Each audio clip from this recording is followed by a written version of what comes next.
Okay, some important points of a triangle. देखिए एक triangle में तीनों वर्टाइसेस गिवन है, ए बी सी, तीनों गिवन है, x1 y1 x2 y2 x3 y3। और ध्यान से एक और चीज देखना, जो वर्टेक्स ए है उसके सामने वाली साइड जो है उसकी लेंथ क्या है, ए फॉर एप्पल, ठीक है। और ये जो बी है ये बी वाला वर्टेक्स के सामने वाली की लेंथ क्या है, बी फॉर बॉल।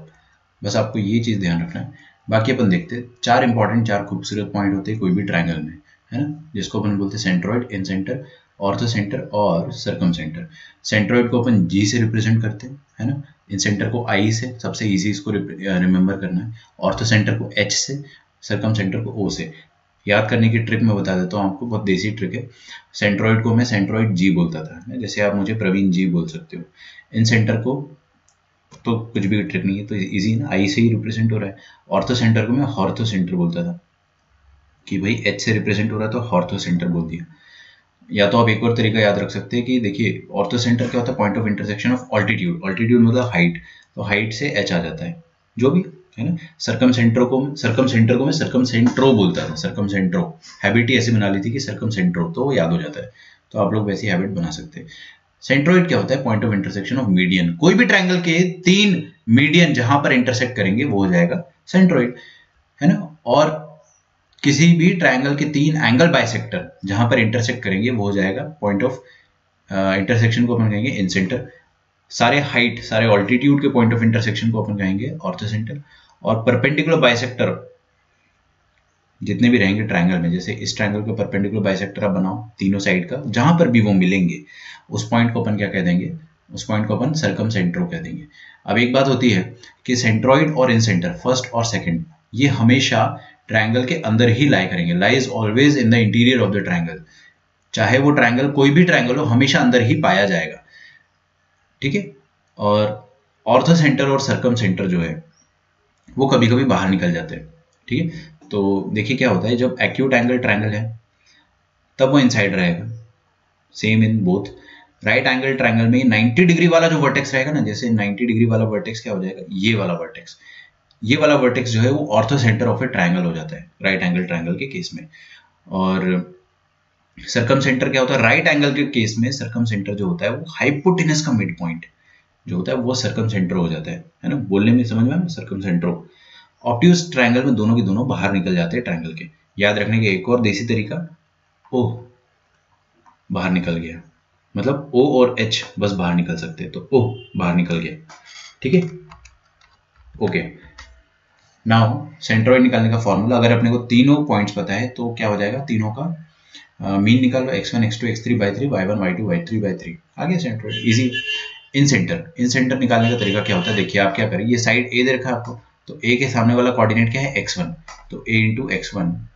फिर b के सामने क्या है, x2, x कोऑर्डिनेट ध्यान से ना, तो b के सामने x2 है तो bx2 आ जाएगा, दिख रहा है यहाँ पे bx2। और c के सामने कौन है, x3, तो cx3। Same with y1 y2 y3, a के सामने y1, b के सामने y2 और y3 c के सामने, तो उनका एडिशन और नीचे a plus b plus c आ जाएगा, इन सेंटर आ जाएगा।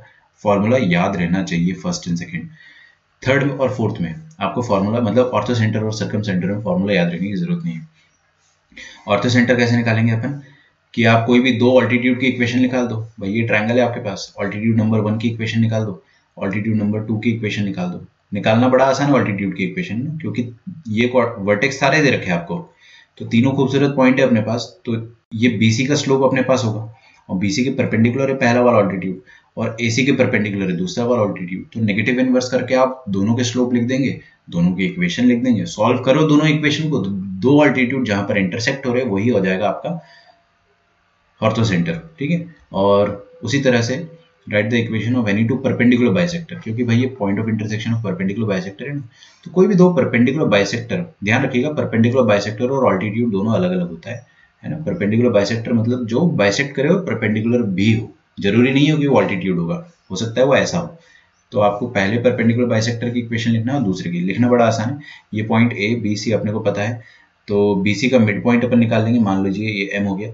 अब ये मिड पॉइंट पता है अपने को और बीसी का स्लोप भी पता है, तो पॉइंट, अब बीसी का जो भी स्लोप आएगा, मान लीजिए बीसी का स्लोप अगर -½ आता है तो इसका नेगेटिव इनवर्स वो इस परपेंडिकुलर बाइसेक्टर का स्लोप हो जाएगा, मतलब 2। और ये एम पता है, पॉइंट पता है, स्लोप पता है, पहला परपेंडिकुलर बाइसेक्टर आ गया, उसी तरह से दूसरा परपेंडिकुलर बाइसेक्टर भी आ गया, दोनों जहां पर इंटरसेक्ट करेंगे वो वाला पॉइंट जो हो जाएगा दैट विल बी द सर्कमसेंटर।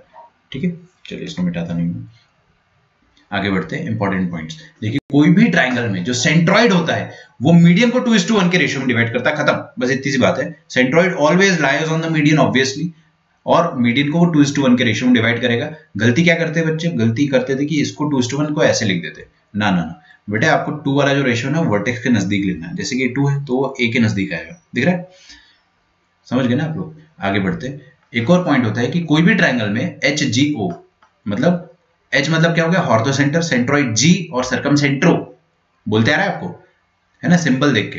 तो HGO हमेशा कोलिनियर होते हैं, और जो सेंट्रॉइड होता है वो H और O को 2:1 के रेशियो में डिवाइड करता है।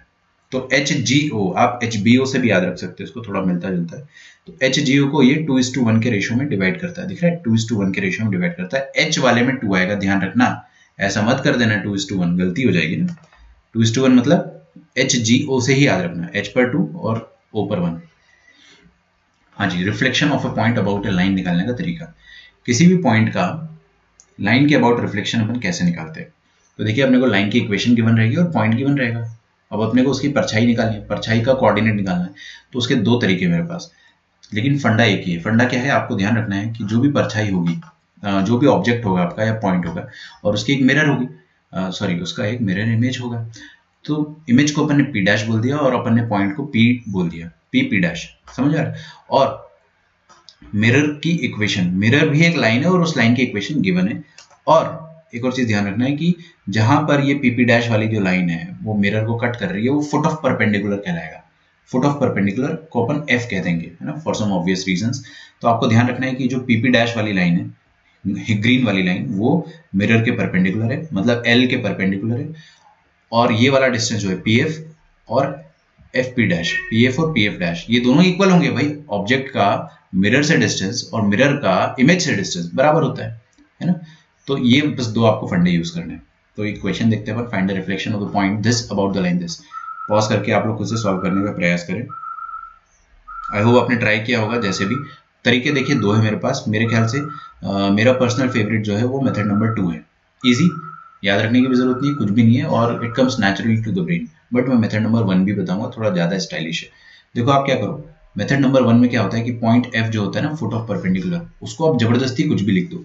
कुछ भी मतलब कुछ भी नहीं, ये जो लाइन दिख रही है आपको मिरर वाली, इस लाइन पर रखा हुआ कोई भी पॉइंट का x कोऑर्डिनेट अगर आप अल्फा मानते हो तो उसका y कोऑर्डिनेट अल्फा प्लस 5 आ जाएगा। चेक करके देख लेना, यहाँ पे x की जगह अल्फा डालो तो y कितना आ जाएगा, देख रहे ना, y अल्फा प्लस 5 आ जाएगा। तो इस लाइन पर कोई भी पॉइंट क्या हो सकता है, इस फैशन का होगा, इस टाइप का होगा, अल्फा कॉमा अल्फा प्लस 5, है ना।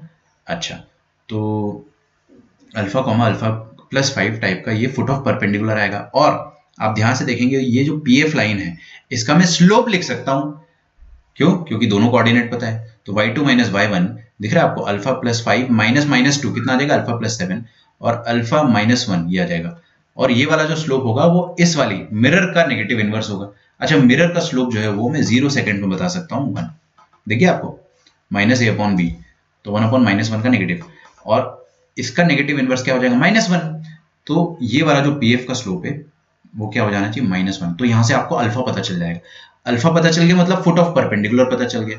फुट ऑफ परपेंडिकुलर क्या आ गया आपके पास, फुट ऑफ परपेंडिकुलर आ जाएगा आपके पास -3,2, है ना, -3,2 आ जाएगा। तो आप इसको लिख भी सकते हो -3,2। अब जैसे ही फुट ऑफ परपेंडिकुलर आ गया तो आप मिड पॉइंट थ्योरम से P' निकाल लो, खत्म, है ना। P' मतलब क्या हो जाएगा, ये वाला पॉइंट और ये वाला पॉइंट का मिड पॉइंट है -3। तो दिख रहा है आपको h प्लस 1/2 ये हो जाएगा -3 के बराबर। सिमिलरली k प्लस -2/2 ये हो जाएगा 2 के बराबर। बस यहाँ से h और k आ गया आपके पास। मिरर को, अच्छा देखिए अपन जनरली लोकस के लिए h, k मानते हैं, बट मैंने यहाँ पे क्या करा है, मिरर के लिए मैंने h, k मान लिया, मिरर इमेज को मैंने h, k मान लिया। अच्छा, ये वाला जो तरीका है मेथड नंबर 2, इसको आप नोट डाउन कर लीजिए। सिमिलर है, दोनों एकदम जो है एक दूसरे के ऑलमोस्ट जुड़वा है, बट थोड़ा सा फर्क है कि हम क्या करते हैं इसमें कि ये मिरर का इमेज होता है मेरे पास, और ये PP' लाइन जो होती है ना, PF लाइन या PP' दोनों सेम है। इसकी इक्वेशन में लिख दूंगा, I will write this equation. कैसे, बड़े आराम से, एकदम अमूल माचो की तरह। देखिए y minus y1 is equal to, इसका स्लोप कितना बेटा, इसका स्लोप 1, तो इसका स्लोप -1 आएगा। तो ये वाली इक्वेशन आ गई मेरे पास पीपी डैश की। अब मैं क्या करूंगा, ये पीपी डैश को और मिरर को सॉल्व करके फुट ऑफ परपेंडिकुलर निकाल दूंगा। दोनों जहां पे टकरा रहे हैं, इंटरसेक्ट कर रहे हैं, वो फुट ऑफ परपेंडिकुलर है। तो एफ आ गया मेरे पास, और एफ आ जाएगा 3, -2। सॉल्यूशन आपके सामने एकदम लिखा हुआ है ना, आप देख सकते हैं। बस सेम, अब मिड पॉइंट थ्योरम लगा के पी डैश आ जाएगा आपके पास। पी डैश को आप h, k मान लो, खत्म, किससे ही खत्म। तो ये नेचुरली आया अपने पास दोनों का। देखो ध्यान रखना आपके पास, कभी भी जेई में क्वेश्चन आ जाएगा तो हमेशा सोचो कि मिरर की इमेज और ये पीपी डैश की इमेज सॉल्व कर लो, एफ आ जाएगा। फुट ऑफ परपेंडिकुलर आ गया तो सब आ गया, खत्म। चलिए, अब छोटे छोटे फॉर्मूले हैं, इनमें आपको कोई भी डेरिवेशन देखने की जरूरत नहीं, जस्ट रिमेंबर द फॉर्मूले। आपको ये पीडीएफ जो है वो डिस्क्रिप्शन में, हर वीडियो के डिस्क्रिप्शन में पीडीएफ लगा हुआ है, हर वीडियो के पूरा PDF A to Z download कर लो, प्रिंट कर लो, या फिर से अपने अपने हैंड राइटिंग में लिख लो, फॉर्मूले याद रख लो। पॉइंट P गिवन है, लाइन गिवन है। लाइन हमेशा पॉपुलर फॉर्म में गिवन रहती है, बस एरिया ऑफ पैरेललोग्राम में थोड़ा अलग रहता है, बाकी हर जगह सेम रहता है। तो x1, y1 पॉइंट है, ये लाइन है। डिस्टेंस क्या होता है, पॉइंट को लाइन पे रख दो तो आपके पास ये आइटम आएगा। फिर लाइन का जो कोफिशिएंट है AB, x और y का कोफिशिएंट, उनके स्क्वायर का सम का अंडर रूट है ना। तो ax1 plus by1 plus c divide by under root of a square plus b square. हाँ, ध्यान रखना, कोई भी डिस्टेंस का फॉर्मूला जो भी होता है पूरे मैथमेटिक्स में, उसमें हमेशा अपन मॉड्यूलस लगाएंगे। जाहिर सी बात है ना, डिस्टेंस नेगेटिव नहीं होना चाहिए। Distance between two parallel lines, देखिए यहाँ पे मॉड लगाया अपन ने, इसका कांस्टेंट क्या हो जाएगा, पैरेलल है। देखो लाइंस पैरेलल है बेटा, तो हो क्या जाएगा ना कि ये वाला जो हिस्सा है ax1 by ax plus by, ये सेम रहेगा। मैंने गलती से इसको अलग लिख दिया, तो आई जस्ट इरेज इट। तो यहाँ पे क्या आ जाएगा, ax प्लस by है ना, ax प्लस by, और यहाँ भी ax प्लस by आप लिख दो। दोनों पैरेलल है तो सेम रहना चाहिए। और ये C1 और C2, बस इसमें ही फर्क आएगा। तो देखिए दोनों C कांस्टेंट का difference divided by under root of a square plus b square, ये आ गया आपका डिस्टेंस। मॉड लेना नहीं बोला, दोनों क्वेश्चन बड़े इजी, आप कर लेना। Find the distance between the point this and line, बड़ा easy. Find the distance, pause करके आप आराम से कर लीजिए, है ना। Find the distance between this line and this line. हाँ, ये क्वेश्चन इंपॉर्टेंट है।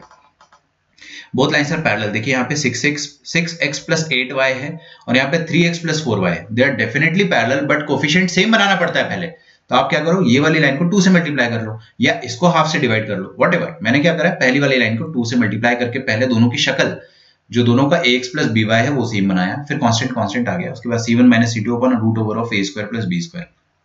ठीक है, चलिए अब अगला कॉन्सेप्ट है to find the tangent of interior angles of a triangle. देखिए ये काफी इंपॉर्टेंट है। आपको 3 अनजान लाइंस गिवन है, L1, L2, L3। तीनों लाइंस जो है आपको गिवन है, आपने ड्रॉ नहीं करा है ना, आपको क्वेश्चन में बस लाइन की इक्वेशन गिवन रहेगी, ड्रॉ आपको खुद से करना है। तो मैं तो कहूंगा कि ड्रॉ भी मत करो, मैं आपको सिंपल ट्रिक बताता हूँ, एकदम बहुत ईजी। तीनों लाइंस को आप L1, L2, L3 रीनेम कर दो। ऐसी हवा में रीनेम मत कर देना, जिसका स्लोप सबसे ज्यादा है उसको आप M1 बोलो, और उस लाइन को L1 बोलो, और next descending order of slope में आप कर दो। तो L1 सबसे बड़ा, L3 सबसे छोटा, उसी हिसाब से M1 सबसे बड़ा, M3 सबसे छोटा। अब ध्यान से सुनना मेरी बात, अब आप फिगर विगर मत बनाओ, भाड़ में गया फिगर, कुछ मत बनाओ। सिंपली जब 3 लाइन इंटरसेक्ट करेगी तो एक ट्रायंगल बनेगा। हो सकता है तीनों, अरे मतलब तीनों से ट्रायंगल बनना चाहिए, ऐसा नहीं कि तीनों पैरेलल हो या तीनों इंटरसेक्ट करके एक ही पॉइंट पे, तो ट्रायंगल नहीं बनेगा ऑब्वियसली। अगर ट्रायंगल बन रहा है तो आपको ड्रॉ करने की जरूरत नहीं है। उस ट्रायंगल में कोई एक वर्टेक्स तो होगा, उसको आप A बोल दो, किसी एक को B बोल दो, किसी को C बोल दो, और जो A वाला वर्टेक्स होगा उसका फॉर्मूला क्या हो जाएगा, m1 minus m2 upon 1 plus m1 m2। Mod मत लगाना, इसमें मॉड मत लगाना। जो एक्यूट आ रहा है उसको एक्यूट आने दो नेचुरली, जो ऑब्ट्यूज आ रहा है उसको ऑब्ट्यूज आने दो, क्योंकि ट्रायंगल है ना भाई, कुछ भी हो सकता है। कोई ऐसा कंस्टेंट नहीं है कि अपने को पॉजिटिव ही चाहिए हमेशा। ये tan B, तो इसमें क्या हो जाएगा, m2 minus m3 upon 1 plus m2 m3। Cyclicity देखिए 1 2 2 3 3 1, सेम साइक्लिसिटी है ना। तो आपने तीनों tan A tan B tan C निकाल लिया, तीनों टेंजेंट पता चल गए, ट्रायंगल के तीनों वर्टेक्स के टेंजेंट पता चल गए। ओके, तीनों एंगल्स के टेंजेंट पता चल गए। अब यहाँ पे एक क्वेश्चन है, पॉज करके इसको सॉल्व करिए। आई होप आपने ट्राई किया हो। पहले वाले का स्लोप -2, इसका स्लोप 1, इसका स्लोप 3। देख रहे हो मैंने फोटो बनाया ही नहीं। सबसे बड़ा स्लोप कौन, 3, उसके बाद 1, तो 3 को मैंने m1 बोल दिया, 1 को m2 बोल दिया, और m3 को बोल दिया मैंने -2 को। ठीक है, largest slope m1 and so on. उसी हिसाब से मैंने क्या बोल दिया, tan A का फॉर्मूला हो गया m1 minus m2 upon 1 plus m1 m2। Apply करोगे तो हाफ आ जाएगा। tan B tan C similarly करोगे -3 1 आ जाएगा। देखिए तो अपने को क्या पता चला है, ये नेगेटिव आ गया। tan का वैल्यू नेगेटिव कब होता है, ऑब्ट्यूज, मतलब एंगल B ऑब्ट्यूज है, एंगल A एक्यूट है, और एंगल C भी एक्यूट है, और एंगल सी तो क्लियरली 45 भी दिख गया है ना, सस्ता सा आ गया अपने पास। तो ये आ गया आपके पास tan A tan B tan C, easy है, याद रहेगा।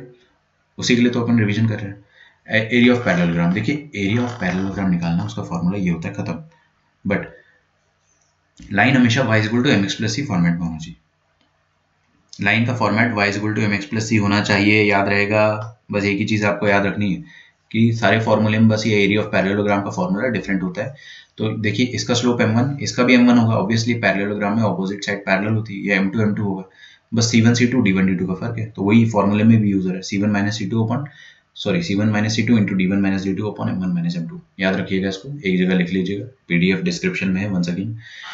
Area of right isosceles triangle in terms of vertex, बड़ा इजी है। देखिए क्या होता है कि कोई भी आइसोसेलेस ट्रायंगल है और राइट भी राइट एंगल्ड है, तो अपन क्या करेंगे इन terms of perpendicular from vertex. तो अपन ने क्या करा, ये 90 डिग्री वाला वर्टेक्स से हाइपोटेनस पर परपेंडिकुलर डाला p लेंथ का, ठीक है, ये p लेंथ का परपेंडिकुलर डाला मैंने, और आप आराम से देख पाएंगे कि उसका जो एरिया आता है वो p स्क्वायर आ जाएगा, सिंपल p स्क्वायर, जो भी परपेंडिकुलर है उसका स्क्वायर। उसका प्रूफ देख सकते हैं आप, बड़ा इजी।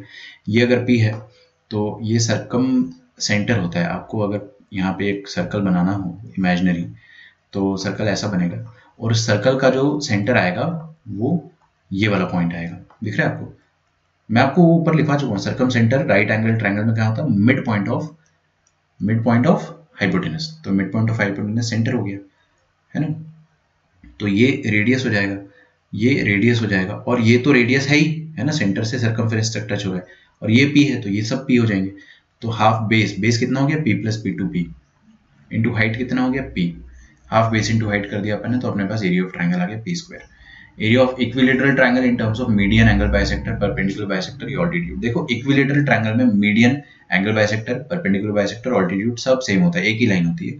तो अगर आपको वो दे रखा है, मान लो मीडियन का लेंथ दे रखा है h, तो एरिया क्या आता है आपके पास h स्क्वायर बाय रूट 3, उसका प्रूफ लिखा हुआ है। साइन थीटा का फॉर्मूला लगाएंगे तो आपके पास साइड आ जाएगा, फिर root 3 by 4 into side square लगाएंगे तो आपके पास एरिया आ जाएगा। लिख लीजिएगा इसको, ठीक है। अगले वीडियो में आएगा पैरामेट्रिक फॉर्म ऑफ लाइन।